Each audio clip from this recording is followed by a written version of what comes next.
Hello, brothers and sisters, this is Marthhammer. One of the coolest things that I have recently seen in Warhammer is people making RCs out of separate model kits, like Rogaldorns. They make them out of other Space Marine tanks. I've recently been able to make my stab at the idea. I just received a Leman Russ tank that I will be converting into a Space Marine tank. Wow, I also bought this $25 miniature Abrams tank that is remote controlled, and I use the servos for that. I started off making the Leman Russ tank body much longer because I originally started off with a separate toy that was much bigger and had like a 4 battery pack, so I had to make the tank like way bigger than it usually is. Which, in hindsight, I'm very glad I did it, even though I didn't need all the space. Definitely helped to extend it by like more than half, and then doing the other side more than half. Then I did it on the bottom, and I also did it on the sides, filling the gap with plastic card. On the sides, I took extra pieces of plastic card to bridge the gap of the raised edges to allow more detail, but it's still going to be a very flat surface, so I will be adding more detail to that later on. As you can see right now, there is the servo. I made a bevel gear that I later just threw away because it was useless. I accidentally blew up the motherboard. And I cleaned my area. The plastic card and the base model was a little off, so I took my X-Acto knife and carved some of it off and then used the back to scrape it, but I also used a file that I had to make it even more smooth so that it will be a smooth transition and won't be very noticeable when the model is finished. For the details on the plastic card, I took side guns and put it in there, which they perfectly fit right on it so that it would fully cover it and it would put all the detail onto that separate piece. I like the way it looks. I think it's pretty good. I will be adding many layers to this so that there will be much more detail on the sides, so it can look better. The housing of the guns was a little off, so I just took my X-Acto knife and scraped it and cut it to make it flat so that the thin cement would be able to fit onto the sides, so that would be much better.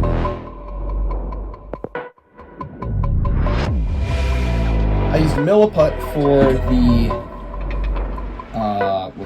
welds. I used it for the welds. I would make small balls and mix it together and then roll out very small thin worms or like strings or whatever it is. I would take the strings and then I would press them onto the model while following the extra details. I would put the string on and then I would press it in with my thumb for it to form around so that it would be a better hold. And then I would carve off the axis to have it be smaller so that I can have more of the sides sticking out and it's not just a weld that in universe would be like a foot big. It would be huge. It would be massive. And then on the sides, to make a nice flat, I just carved the bit off so that it would stick on. And then this is my weld tool. I made it out of a piece of pop can, tape, and a toothpick. I followed off what Night Shift does. This is basically all from Night Shift right now. I just caught my camera from, like, that was really fast. I'm surprised how fast I went on that. That was insane. But yeah, this is mostly from Night Shift. You can go over to his channel, watch the video. I'll probably pin it in the description so that you can go watch that. You just press it in, and then you slowly make your way, making a weld bead throughout the whole side. There you can see it right there. And then after the weld beads, sometimes it spreads out and will cover other details. So you carve the excess before the weld bead and after the weld bead to make sure that it's perfect. And you can see that I'm about to do it on both sides of the tank.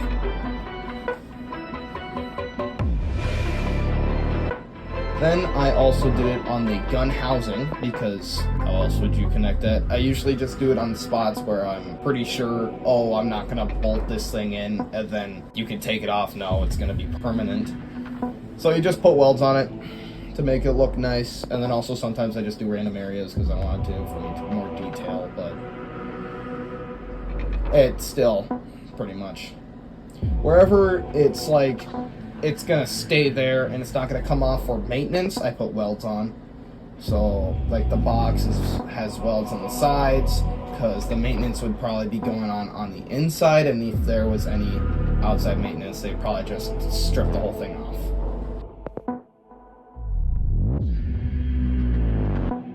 And that's what it looks like on the sides. I will be adding more welds to it. I just wanted to show you how I did it on this. I would add welds to the bottom half and extra stuff. This is me planning for the battery pack, and I was like, it wasn't gonna fit, so I was gonna try to like make it wider, which later on I didn't. So then my plan was to like wonk it back or forth, which I just showed you, so that it would fit the battery pack. I just do it on both sides to make sure both sides look really nice. This is the tank. This is the RC tank that I used. I got it off Amazon for like 25 bucks. It was pretty cheap. Servos work pretty good, but the wiring broke a lot.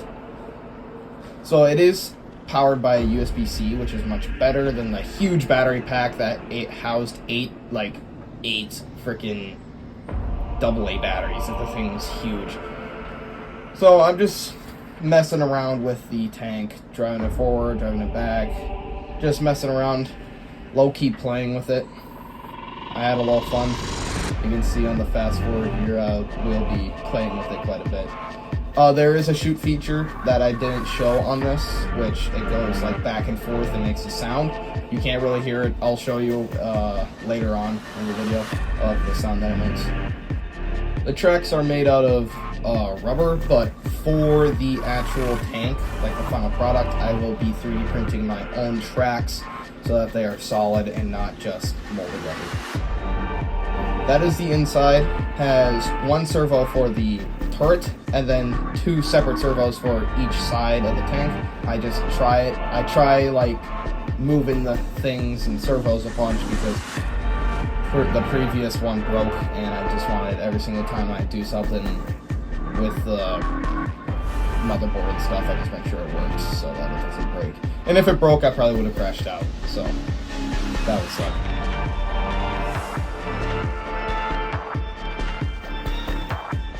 And then I see where it will go. I was originally going to have it housed on the inside. Later on, you will see that I housed it halfway out because I tried, when I put all the tracks together, I tried it in the center, kind of like not in any of the corners. That did not work. So then I tried it holding it outside the housing, making sure it's in the back bottom corner so that a bunch of tracks goes around it so that it will actually push them. This is me attaching the wheels so that the tracks can actually go around the whole thing. I would use bigger drill bits because the modeling ones that I had were much smaller than the sprues, so I'll just get a bigger drill bit the same size as a sprue, drill a hole, then I would take the end of the sprue and cut it to make it round, and then I would super glue it in. Then after it's super glued in, I would put the wheel on so that the wheel would be able to spin when it gets super glued to the sprue, because that would be pointless.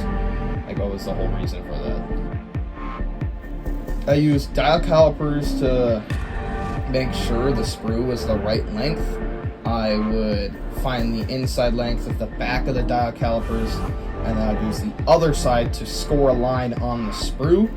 And then later on, I would find the line with a pair of nippers and clip it, and then I would dull the other side to make it round so that it would fit all the way in. That's the hole that I made.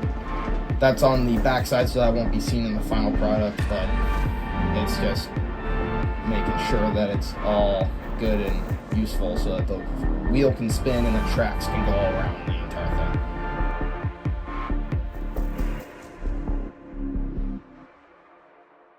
I super glued it in and then put the sprue on, and then I would put the other side, the other housing, so that it would glue and set into the position that it will be locked in on the final product, so that I don't have to like mess around with it. So these did break actually quite a bit. They broke off a lot. I had to super glue them back on, and then slowly, eventually, the holes that I made would get filled with super glue, so they would like slowly spread out. So, but they are all glued in. They are all set now on the final product, so that it will work. I do it for all major corners and on the bottom middle, because that would be the part on the ground that would have all the weight of the RC onto the middle-ish, bottom-ish. So I have an extra wheel on the bottom and the top so that it would go smoothly. That was the original area where I was thinking of putting the servos. That did not work.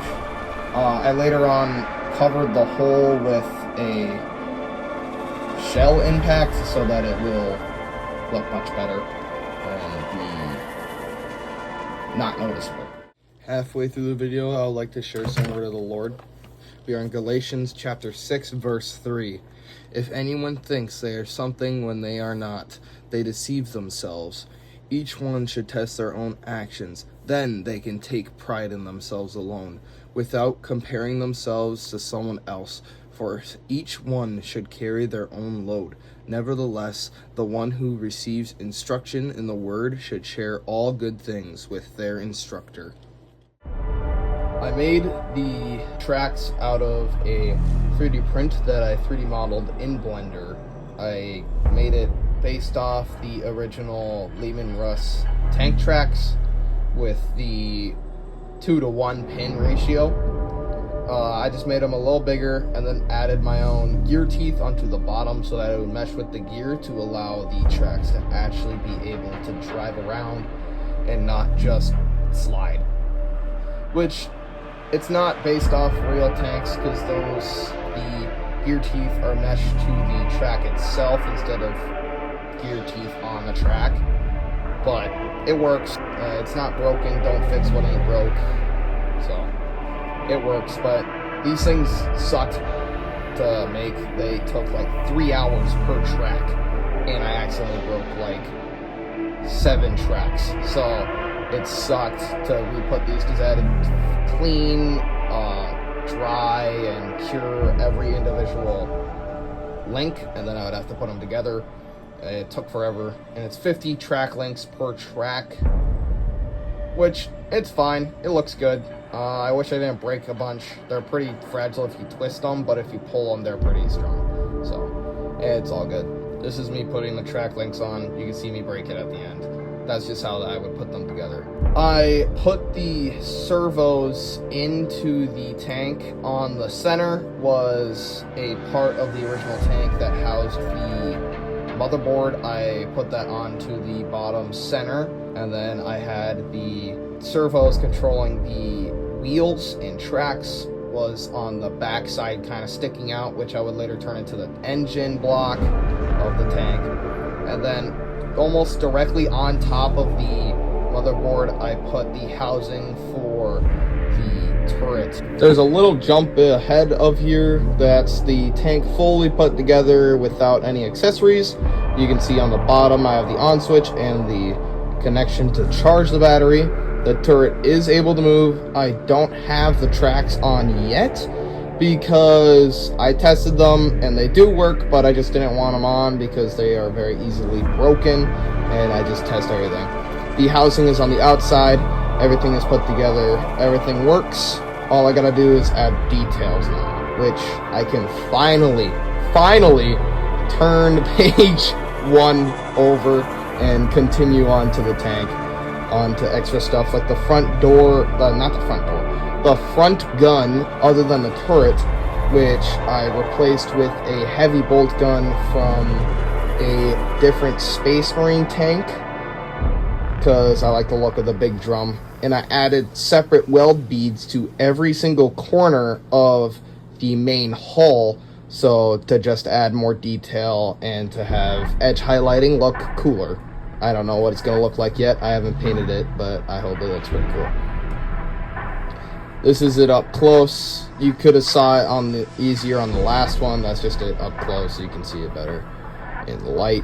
And then I would fill the gaps up with sprue goo. I have one normal cement and then I have the other as sprue goo so that it is nice and flat and doesn't have very noticeable seam lines. I then drilled some holes into the sides, which right now I'm just showing you the bullet holes all made because I forgot to record them. But I added many bullet holes to the turret, to the sides, and you also get a little preview of the Zimmerit that I added, which is also based off Night Shift's Zimmerit. But he uses a different putty. I just use milliput. On the sides. That is my homemade tool that I 3D printed onto my 3D printer. I'm going to add it to all the sides, and then I would press it into the clay with the tool to make it look like Zimmerit.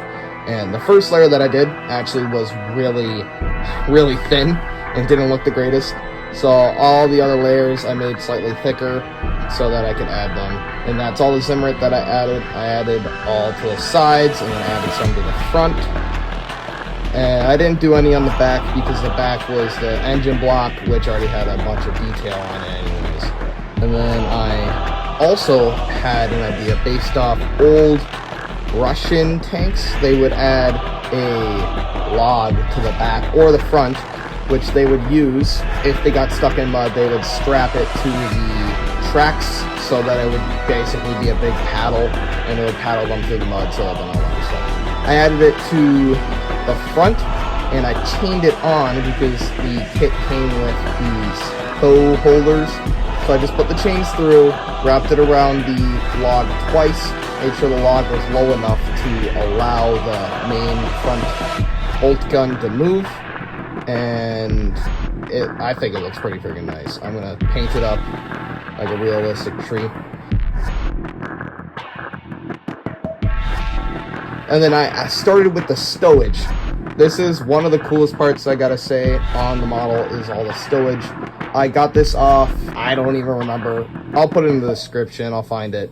But the guy, it was about $9. It was definitely worth it, because that's just not even half.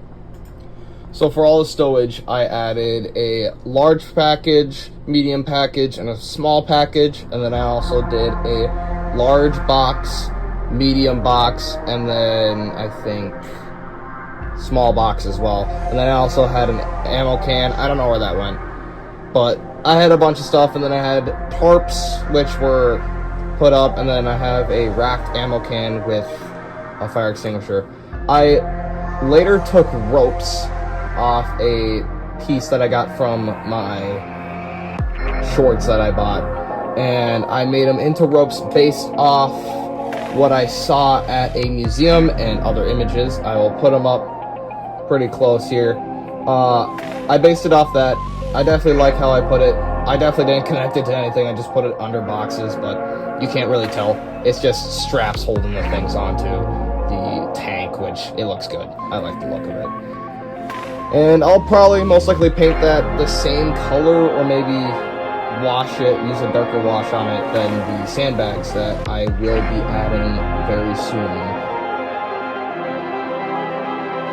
I made the sandbags out of green stuff, which I like the use of for sandbags because it's less sticky than milliput, and I'm also able to sculpt it better. Milliput is also harder and more sandable, so like these are more of like a fabric-ish clay, so that I can mold it into sandbags much better.